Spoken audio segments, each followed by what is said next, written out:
Hey, I'm just giving you a little tour of my room. Bought a bookshelf this week. Built that. Pretty cool. More storage for these little books. Got myself some flowers. Hello. It's really, really hot in the UK at the minute. So I've turned the fan off, but I'm keeping the window open because I'm not boiling for this. I've attempted to make an iced coffee, but I don't have any ice, so I just made an instant coffee and then put it in the freezer. Which probably melted like all the stuff around it, so that's my bad. And then I've got a salad. It's got feta in it and cucumbers. Oh my god, this is making me look demonic. So I wanted to make a video about new trans books, and then I was thinking, and I was like, is it a little bit of a problem if I'm just kind of suggesting that a trans book is like a genre? Like, you can't, it's not like comparing crime thrillers. But I was just reading a lot of fiction and I realized like a lot of the stuff is doing interesting gender stuff, and some of them are new releases, and some of them are books with non-binary authors or trans authors. One of them barely fits this, but I will get to that. So the first book that I want to talk about is called She Who Remains by Renee Karabash. And I heard about this one because it was shortlisted for the International Booker, which is the prize for translated fiction. I think it's meant to be actually a prize for not only translated fiction, but fiction that shows you worlds and lives that you don't know, which is why I think this book was shortlisted. It's great. It's about the accursed mountains in Albania and the tradition of sworn virgins, which I think possibly doesn't fully exist anymore. It's about the last sworn virgin, who is called Beckia, who's been made to marry a man. And in order to call off the engagement, Beckia decides to become a sworn virgin and take a male identity. In this community that Beckia lives in, it's typical to have blood feuds. So the fact that they've called off the engagement actually means that Beckia has to choose one of the men in their family to be killed by their ex-fiance's family. Beckia chooses her baby brother, ties an armband on him, says you're gonna be the one. He then runs away, which I can't. Yeah, I would probably, which means that Beckia's dad has to be killed by. It's quite intense now that I'm saying it. All of this is quite intense, quite bloody. So after Beckia's family decide that their father has to die in the absence of the brother Saleh, the family of the people who are going to kill him come for dinner. Nemanja and his brother sit at my dinner table. They've come for the funeral feast. That's how it is according to the canon. It's the text that they live by. The killer sits and eats with the killed one's family. I put the bread on the table and sit down. Nemanja's brother stands across from me. Between us steams a rabbit stew. They've sunk their faces into the bowls. Whoever might be peering through the windows won't see the heads of the two brothers. The bodies are feeding at the table with no heads. The rabbit stew steams before them. Their bodies smoke. The gunpowder has exploded. Their shoulders move like the shoulders of a raw-boned jackal stalking a rabbit. A fly lands on Nemanja's head. He swats it away. The same fly from my father's forehead lands on Nemanja's brother's hand, and he stops chewing, his mouth full, his cheeks puffed up, filled as if with stones. His nose whistles when he breathes. He deftly traps the fly with his left hand, squeezes it into his fist, and throws it on the floor. The fly falls into the same hollow in the floorboard that resembles someone's shoe. I think that tiny detail of that fly, and all of the dynamics in that room where the people who are about the day before killing this man, they're having dinner together, and not only are they sharing food, they're animals in the room that are moving from one to the other. I just thought it was a great little use of tension. It's more about the writing style than it is any of this story, which is why maybe me leading with the plot is actually not the way, because the words really speak for themselves. It's very poetic. I would say it reads more like a poetry collection than a novel or a novella. And actually, to get to grips with the book, I had to kind of start thinking about it as a poetry collection. It's written in this very short prose poetry-ish way, where certain scenes will be played out multiple times with different endings to kind of imagine alternate ways that you could see the events of Becky's life. Someone described it as holding a crystal in the palm of your hand and turning it to see the different ways that it reflects the light. And I really like that, because it does feel like there are certain events that the narrator keeps coming back to. There's one moment where Becky's brother Saleh has taken a rabbit from the garden.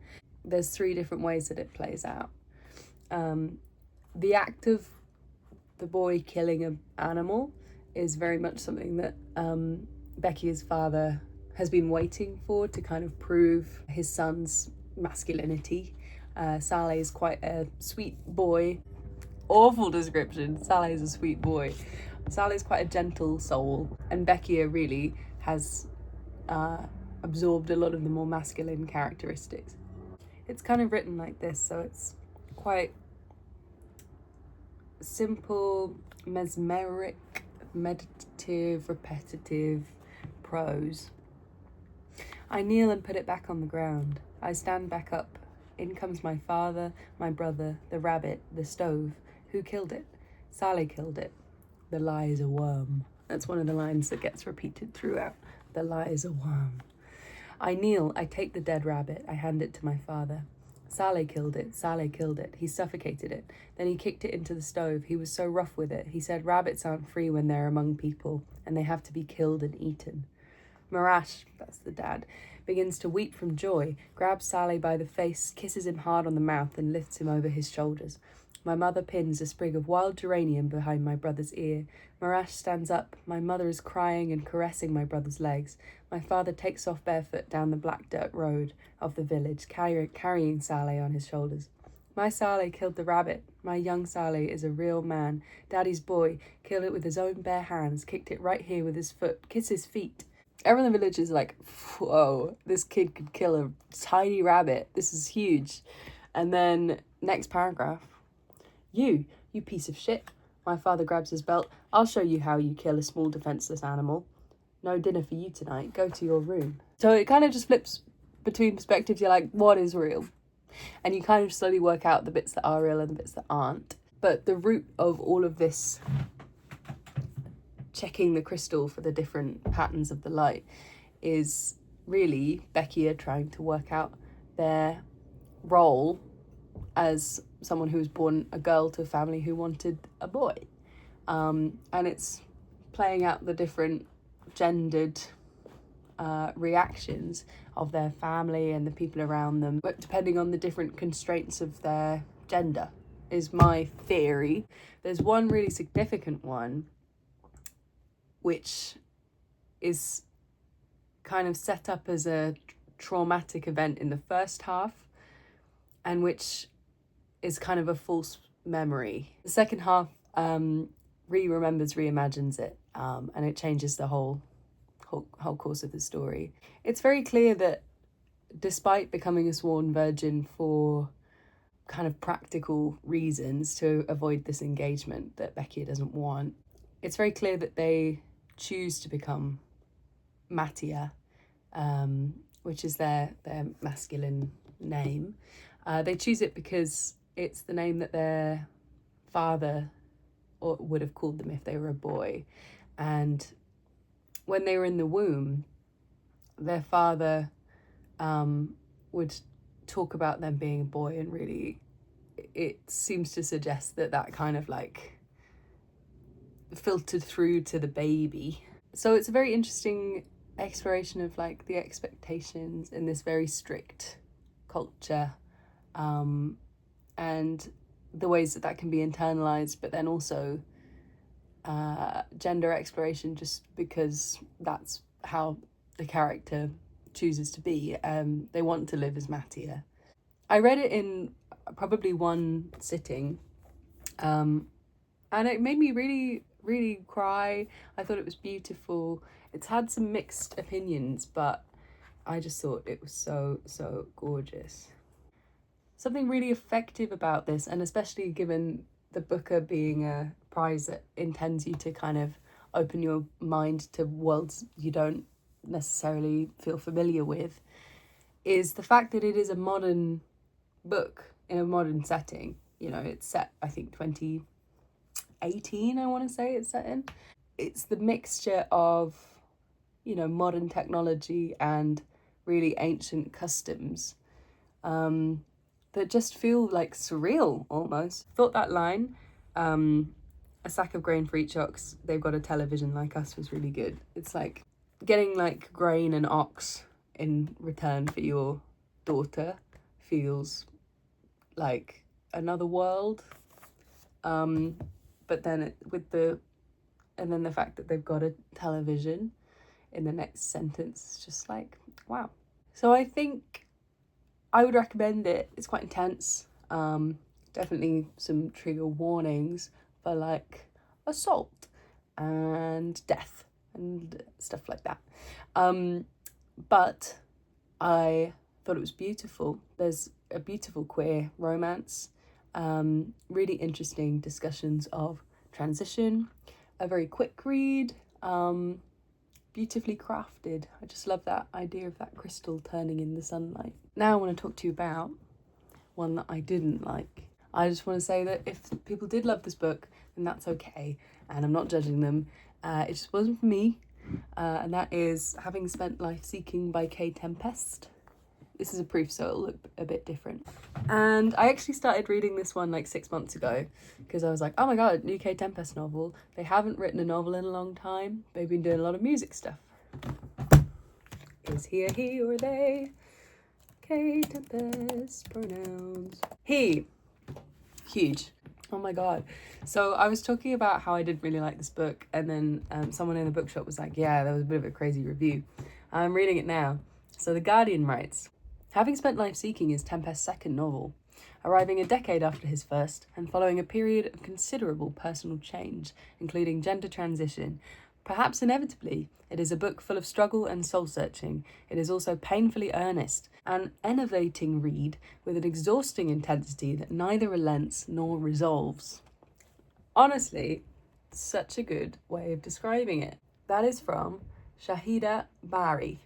Thank you, Shahida. So, this is the thing, is Tempest has a lot to live up to because of this long break and being like this kind of fiery, like soulful, incredible poet and playwright, and being so like brave and outspoken about trans rights, the state of which in this country is bad. And this book is very, very serious, and that's okay. You can have really great serious books, but I think it becomes unrealistic because of how incredibly down this book is. And it's written in this very lyrical way, which part of me likes, because it's, you know, it's using this quite traditional language that's very beautiful to describe a quite run-down seaside town, working class people, drug addiction, and that's great. It's like viewing these things through this kind of aesthetic, beautiful language. I like that. However, it's not realistic. It doesn't feel sincere. The amount of darkness in the book leaves you really like, who are these people?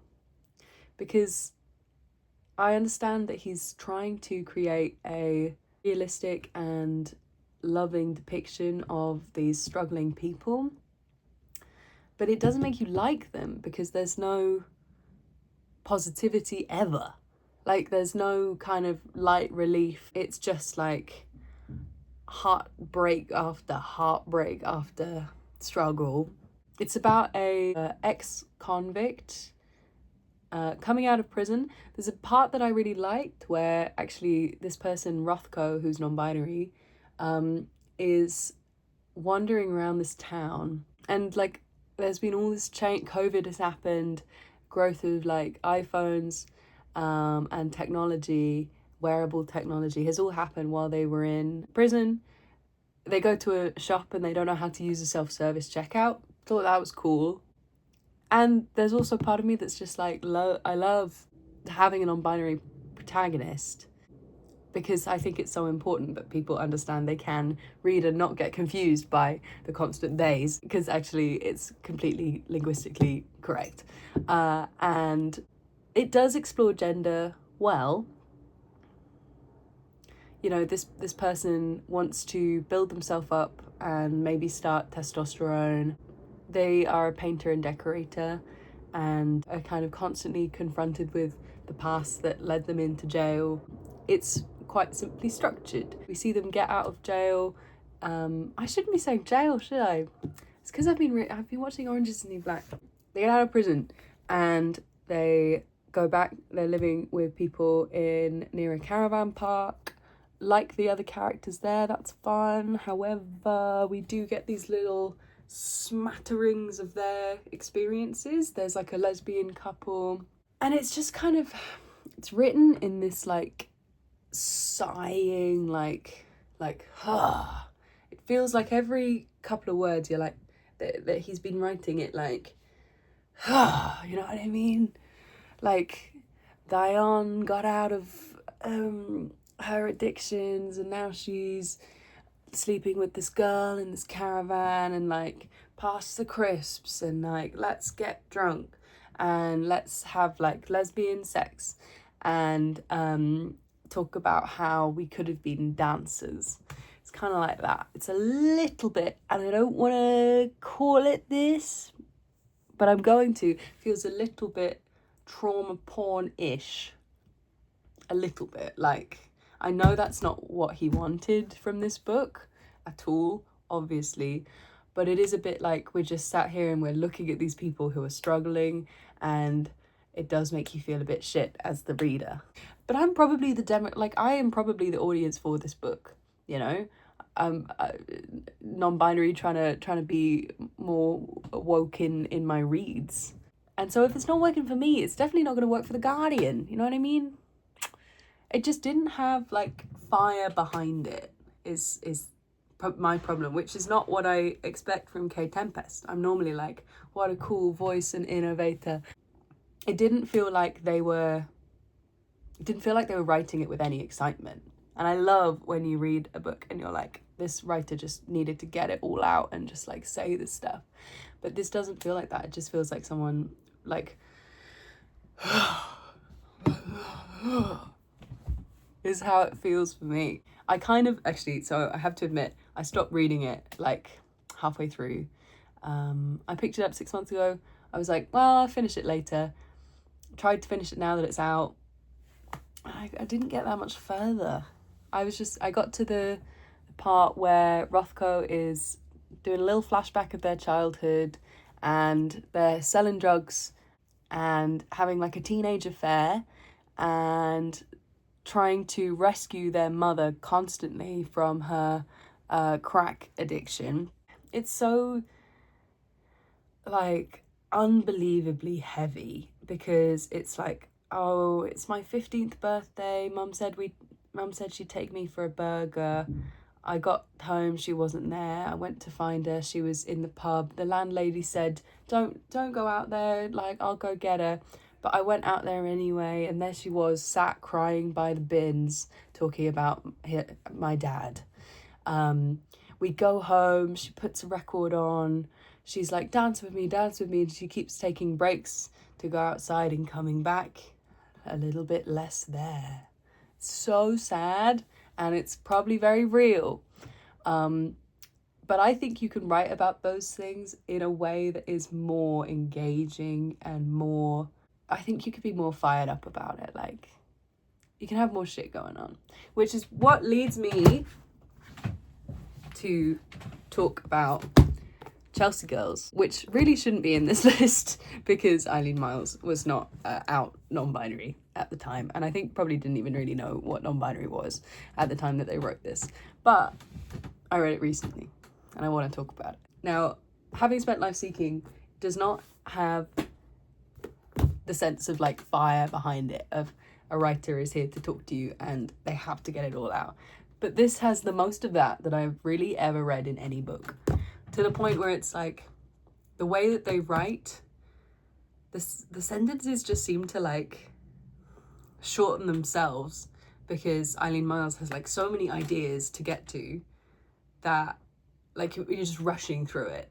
It's like I'm writing so fast that I'm barely complete sentences, which isn't everyone's jam. And it kind of wasn't my jam when I started reading it. And then I just reached this like psychic flow state where I was like, oh my God, this is genius. This is so good. It's so real. It's alive. It's alive.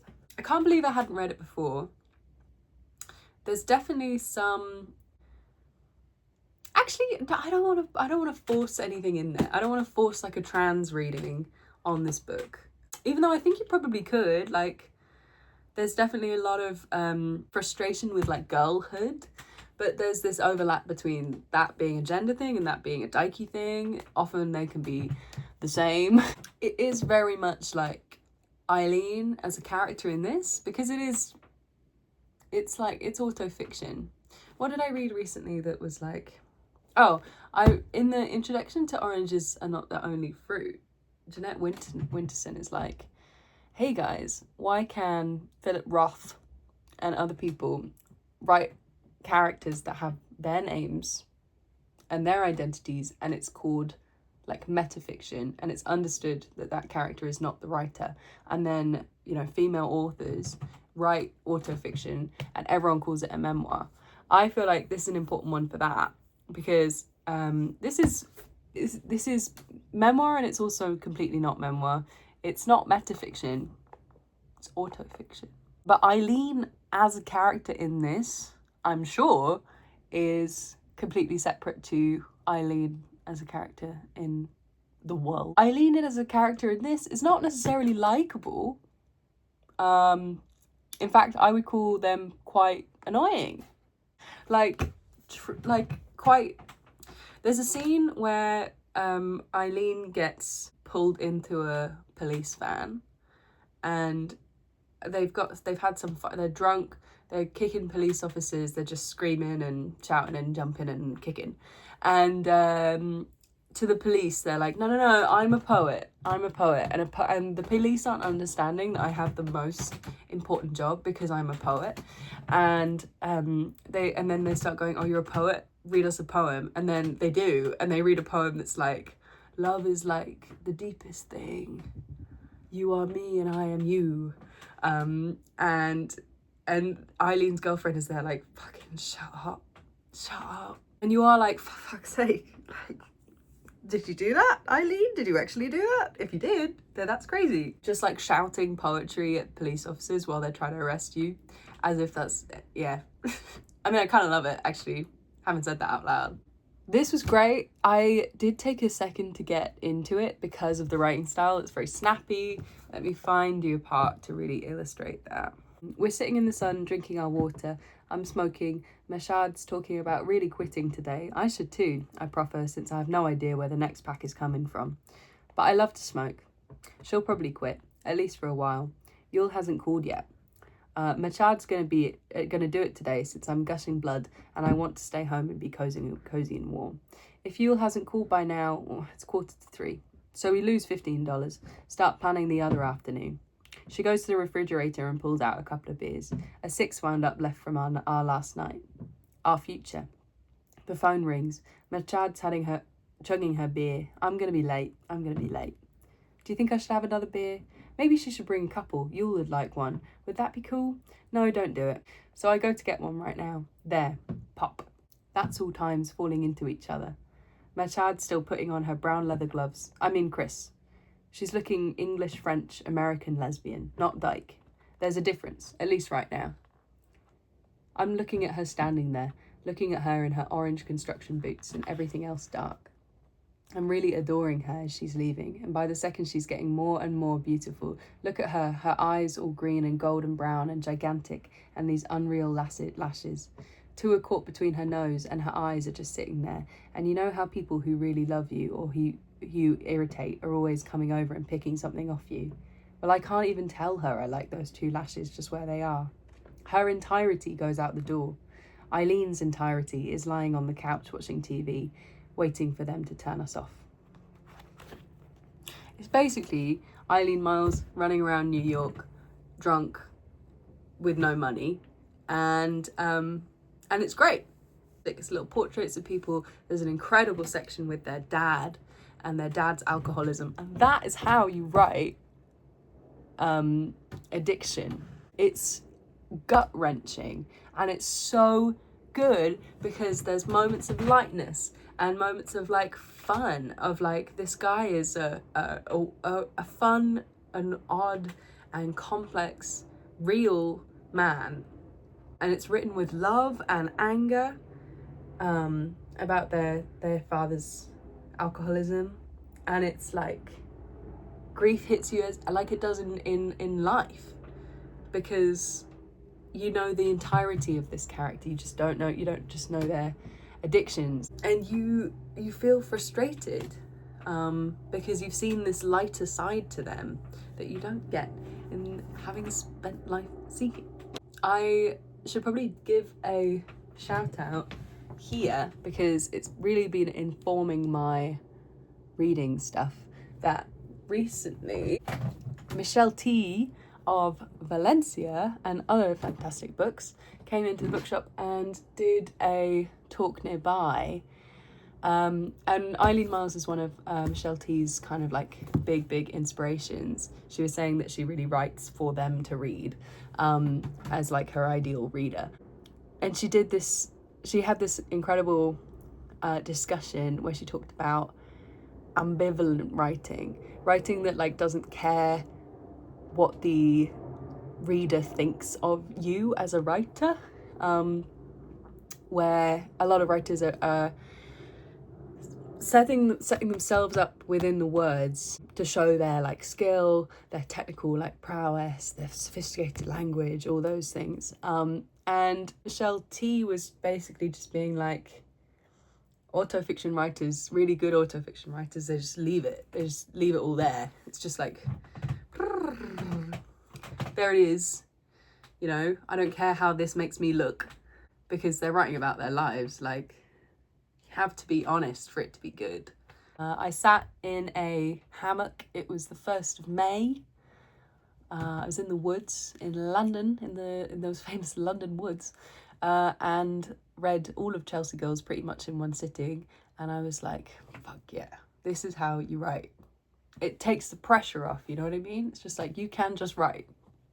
Just like, get it out.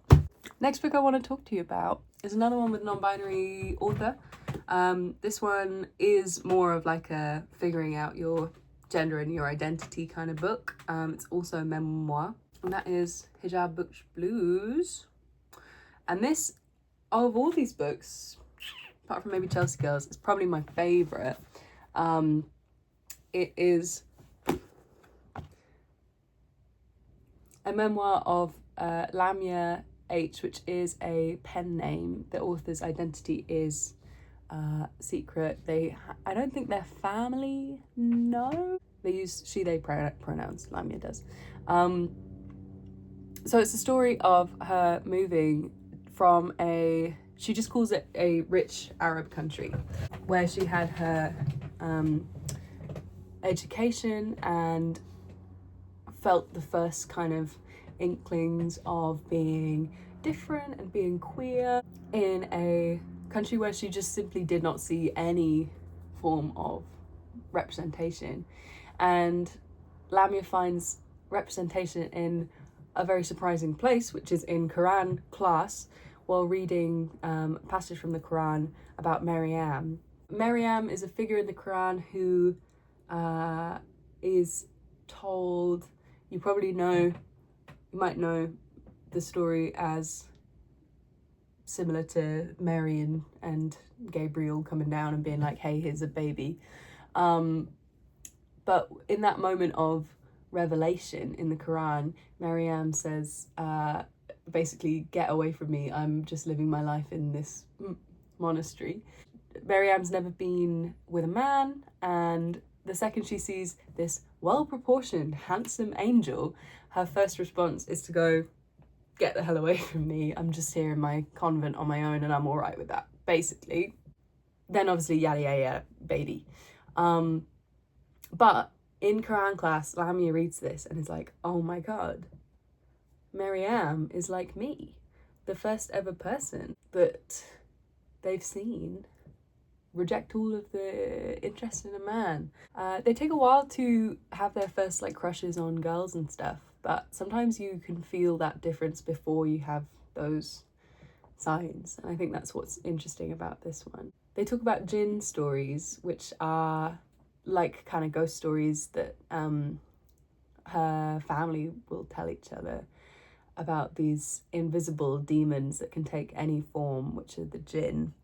And Lamya is like uncharacteristically scared of these things. Like, her and her brother are like, oh my god, these things are terrifying. And it does sound scary, especially to kids. And because of her difference, Lamya starts feeling like she might be a jinn secretly. She might be a demonic entity, which is the saddest thing ever, that a child thought that she was a demon because she was gay. And like Butch, a tomboy. So then Lamya moves to the US and on a scholarship, and basically rejects a life that would otherwise potentially have been, they say, getting married and seeing all of their friends around them get married and start having kids and having abusive relationships that they can't get out of, and their mother's very much someone who's like trying to stop anyone from getting divorced using passages of the Quran. So Pharaoh's wife, Isaiah, I think it is, her marriage to Pharaoh in the Quran is awful, and she endures it, and that is the passage that Lamya's mother uses to kind of try and convince people to stay in their abusive relationships. And that is something that Lamya is very vocally opposed to within her family, which causes some tension. But they just kind of say she's a crazy feminist. They don't see the gay stuff. So Lamya moves to the US on a scholarship, and suddenly is being asked for their student ID a hell of a lot more than everyone else, including one visit to a museum that they'd been really excited to go and visit, and a security guard pulls them aside for their ID and goes through their entire journal, all their private thoughts in front of them, and they start crying, and he looks at them and he just goes back to doing it, and then he's like, all right, you're fine, enjoy the museum. Heartbreaking. And suddenly in this environment where they are again different, they start feeling like a jinn again, invisible and demonic. And it's so like the subtle things where you're just like, oh my god, that must get so horribly frustrating. And all of this like complex, like people being like, oh, you're one of the good ones, and then the impulse for Lamya to be like, yeah, I'm one of the good ones, like the other ones are bad, kind of thing. It's like, oh Jesus. Then discovering a queer community, none of which are religious, Lamya still feels left out. It's only about 70% of the way through the book that they start having a sense of community, and that comes through the queer Muslim groups in the city in New York. And at the point where they started finding those friends and those communities and started going on dates, I was so invested, and I was just like, this is so beautiful, and I just want the best for you, Lamya. I felt so connected to them. It just made me kind of think entirely differently about faith and queerness. I'd never really seen a story about faith not only coexisting with your queerness. I know you can be religious and you can be gay.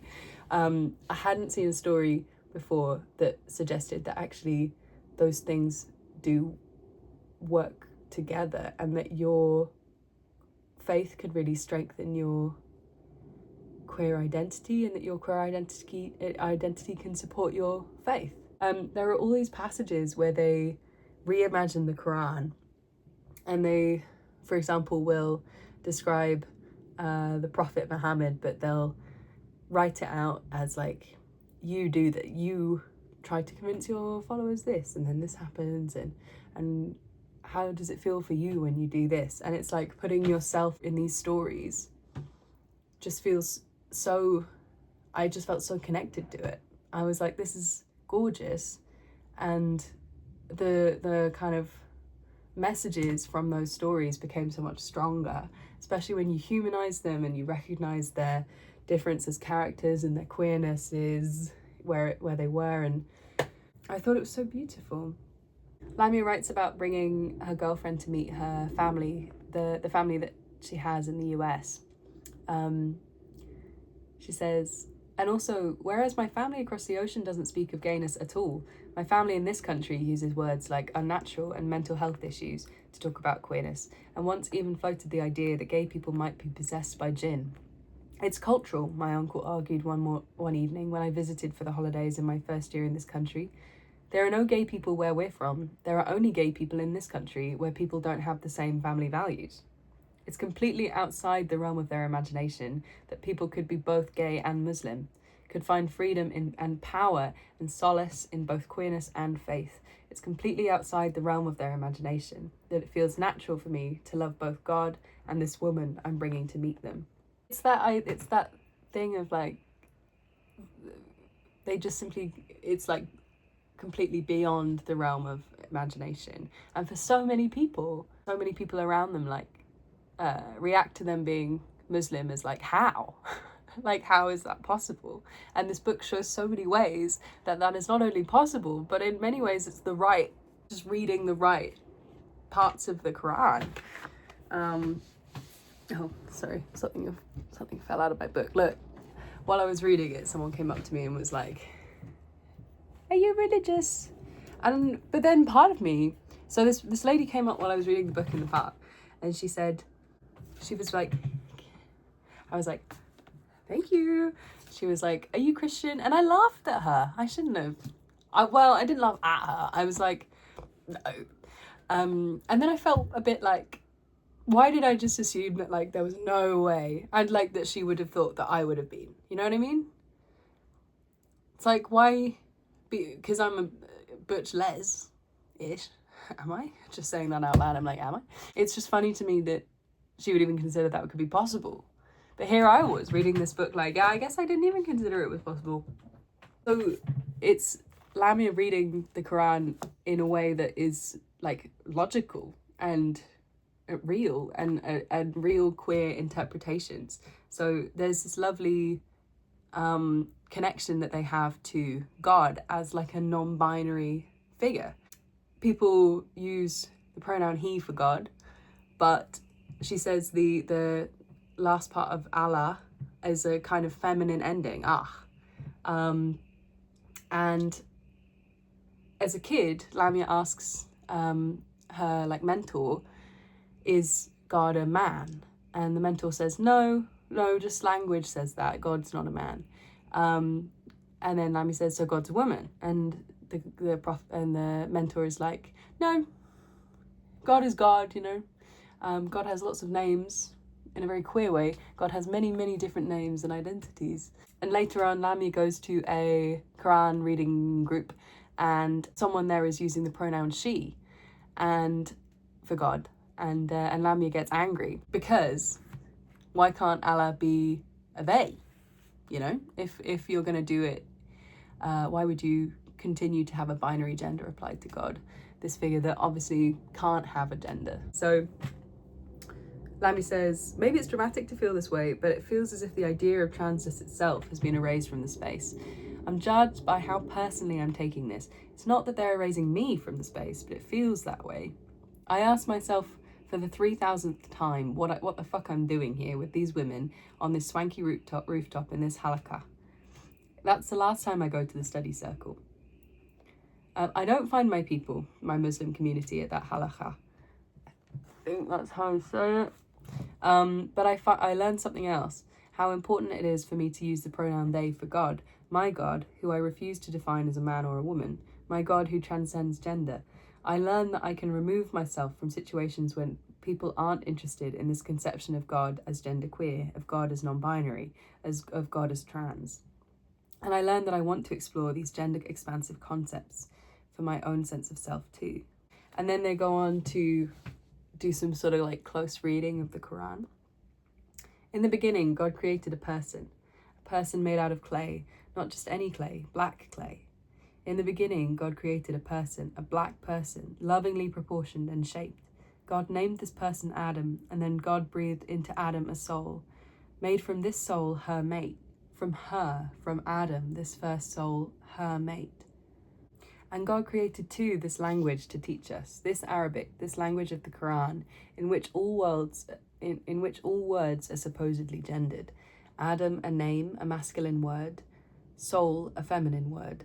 This person, Adam, the first person created, gendered as both masculine and feminine, created, holding both, by a God who is neither. This Adam, from whom came her mate, Hawa. I just think it's so lovely to find non-binary sort of gender expression in this ancient wording and in the ancient linguistics. I think that's beautiful. The idea of non-binary identity as kind of sacred. It's gorgeous. And it was a lovely book. Made me laugh in a lot of places as well. That's what it needs. Books need a little bit of light. It's not the most like lyrical and beautiful prose, but it's like honest, it's true, and I love it, and I love Lamya. The last book I want to talk about for trans books that I would recommend or not recommend is Stag by Torrey, which came out in paperback very recently. It is a collection of short stories.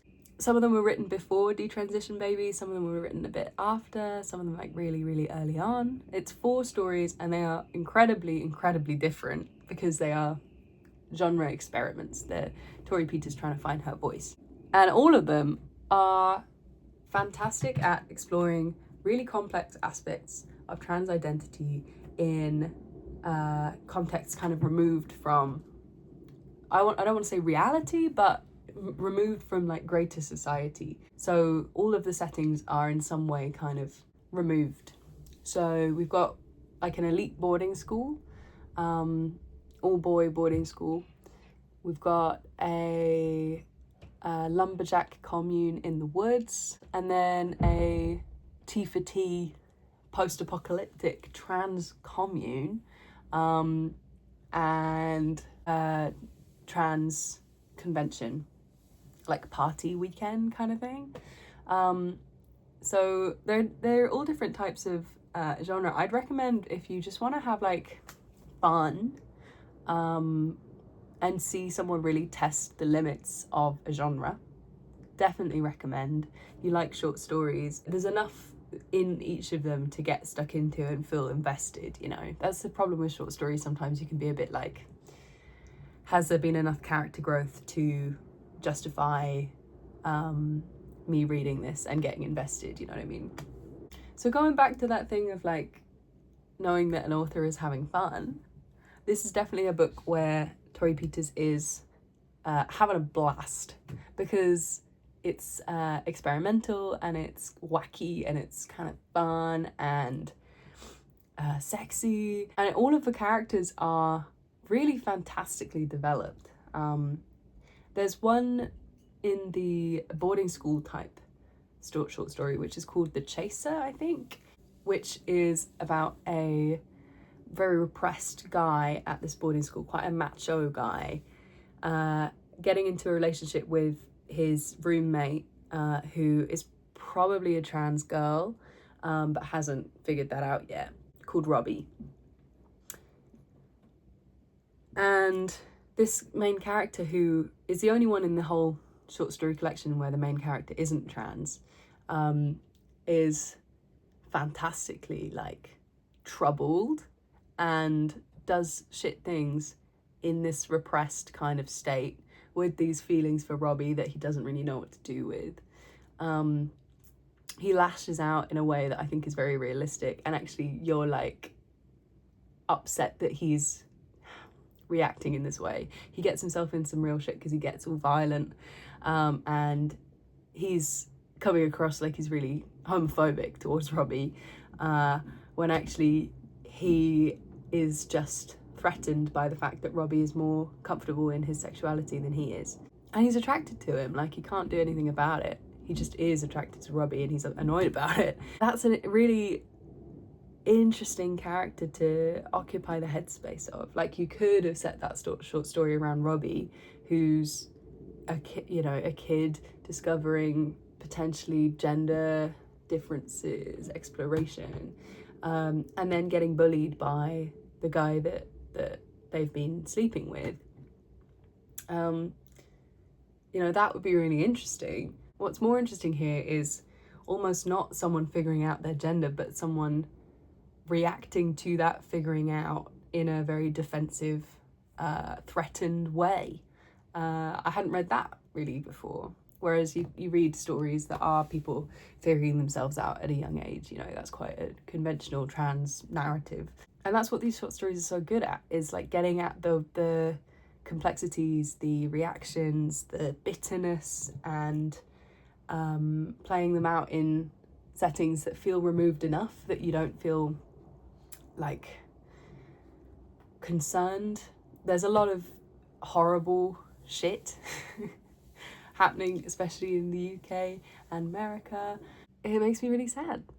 Anyway, I don't want to talk about it too much. And so I like that. Oh, and I understand. So I understand why a lot of books coming out are speculative. You've got the Gretchen Felker-Martin books, you've got Alison Rumfitt's books, these kind of like horrorscapes, because actually those are the spaces where you can really be figuring out the complex stuff, because right now it feels like there is too much at stake to start picking apart the nuances, So one of them in this story is pretty straightforwardly speculative, and that is the title. No, it's not. It's called Infect Your Friends and Loved Ones, which is a post-apocalyptic, almost kind of science fiction-y, pandemic-based short story. It's about a trans girl who, her ex-girlfriend infects her with a hormone-destroying vaccine, which basically means that all of her natural levels of testosterone, and I think possibly estrogen as well, are removed. So not only does it kind of negate all of the hormones that she takes, it also is contagious. So in this world, everyone in society essentially becomes trans because all of their hormones have been decreased. And in that society where everyone is kind of trans, they're all taking hormones. There is still the hierarchy of like cis people taking hormones, who are just doing it to get back the regular levels of like testosterone for guys, etc. And there's also trans people who are doing the same, but obviously in the different direction. It's basically like it comes from the bitterness of wanting to have everyone have that experience. It's like, you should understand what I'm going through. And it's like the darker side of that resentment, which is really interesting. I like that a lot. I thought it was probably quite accurate that actually you would keep the hierarchies, and cis people would probably be hoarding their hormones. You know what I mean? Anyway, in this society, T for T commune forms, all the trans girls kind of living together. It's impressive world building. It's probably my least favourite of the stories though, actually. Just because it's a little bit, I guess it's kind of tropey, you know what I mean? Big pandemic, someone out on their own, running from the guards, etc, etc. But it's fun.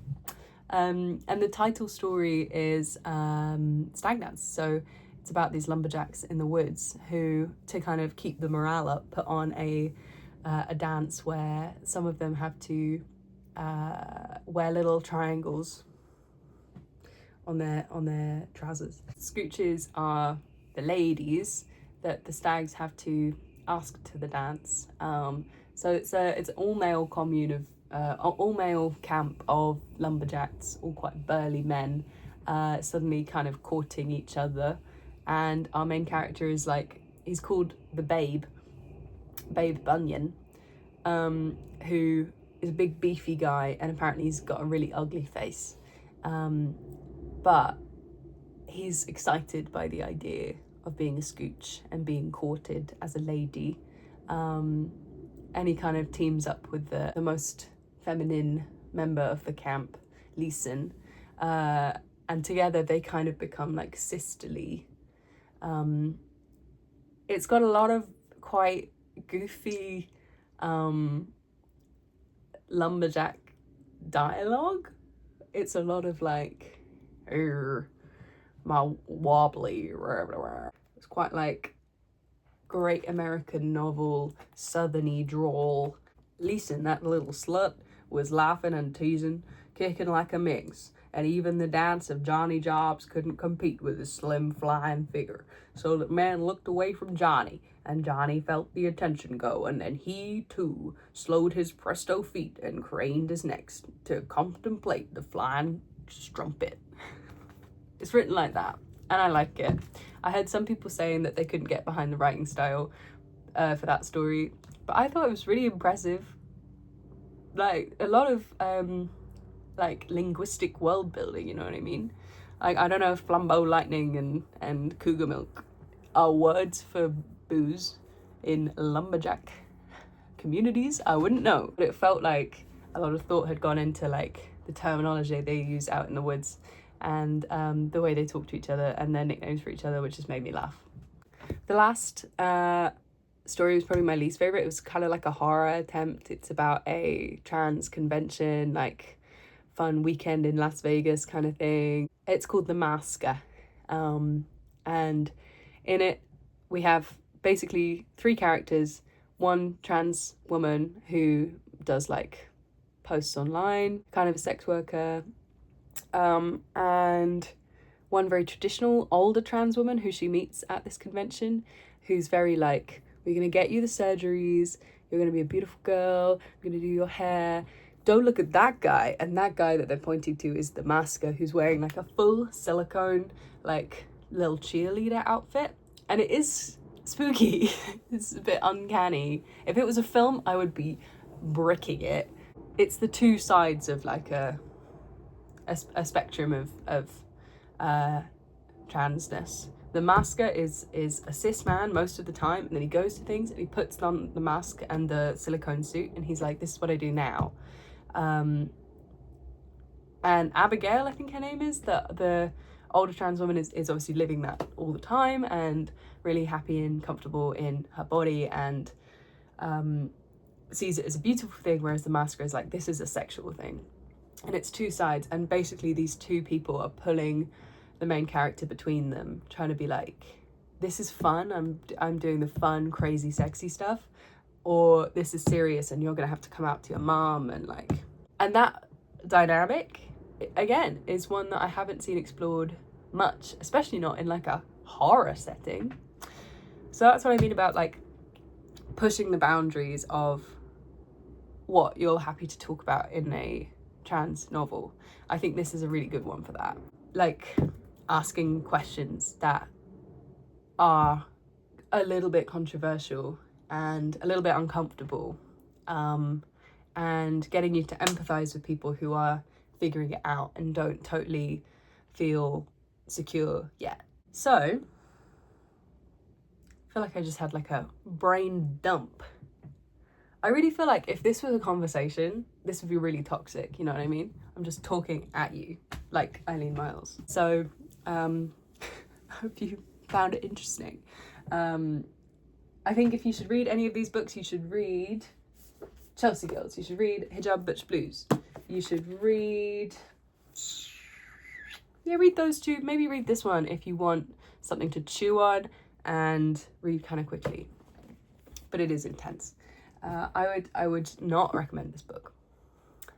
It's a hard no from me. Don't do many of those. Don't put down many books that I'm not going to finish. Yeah, so that's a little selection of the stuff I've been reading. What I might do is, because I read recently a history of gay bookshops, I'm going to work up to maybe doing like a history video, a little gay history recommendations video, if you'd like to see that. I also might do like a reading the gay classics kind of thing. So I'll see you next time, probably I guess in like June. Yeah, take care of yourself. Read stuff that makes you happy, and don't feel pressure to read stuff, and don't feel pressure to finish books that aren't doing it for you, because your time is short on this planet, and you should do what makes you happy. Wow, shocking advice, crazy. Okay, bye.